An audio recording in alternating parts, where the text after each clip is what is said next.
We have heard that the Trump campaign is telling speakers to cool it and to take this opportunity to show that Republicans can be leaders on uniting America. Will the speakers listen?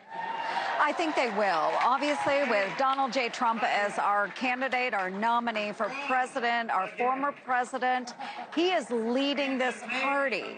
And so his direction, I think, will be heeded by our speakers. We know that the time is for a softer tenor, one of unity, but one that differentiates the policies of the Democratic Party and the Republican Party. We are the party of middle America, hardworking Americans. Their party is the party of coastal elites. There is a huge difference, and I hope that's what we hear from our speakers. Draw out that difference. Yep. You said unity, and the term on President Trump's Truth Social right after Joe Biden's last speech was unite America. What exactly does that look like and mean? It means we need to tone down the rhetoric, but really have thoughtful conversations about the differences in policies. But what we need to do is bring more Americans into the fold, be actively engaged with their government. We need transparency in government.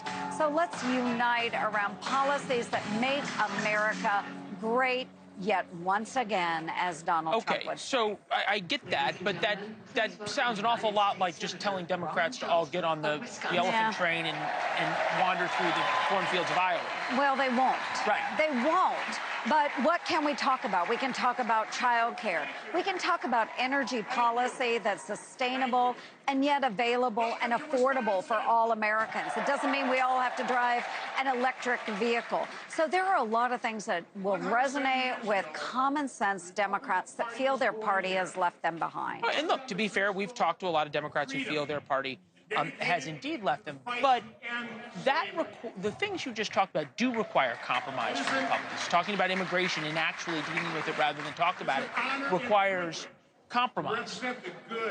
Forgive me, but I have a hard time imagining we're going to hear speeches from Republicans talking about the need to compromise with Democrats. Likely not. Maybe not tonight on this floor. But I can tell you that Republicans are common sense. When it comes to energy, we do believe in all of the above.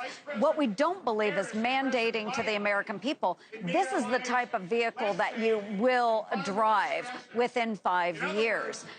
So we are all about talking about what are smart solutions for Americans, what works for hardworking Americans' pocketbooks, how can we make their lives better? And that does resonate with those that might identify as Democrats but feel that their party has left them in the dust. Let's talk about policies, especially of J.D. Vance. Ron Johnson's on the stage right now.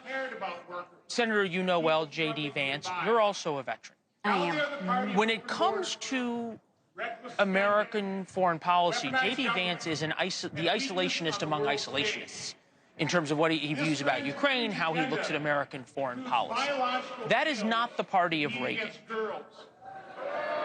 How is America safer when we isolate ourselves in a way that the last couple of times we've done have led to the deaths of tens of thousands, if not hundreds of thousands of Americans? Well, I would say that this is going to be a debate coming out in the future, and I am a veteran. I served for over 23 years between the Army Reserves, the Iowa National Guard, served in Iraq and Kuwait. So J.D. Vance is also a veteran. He believes in serving America.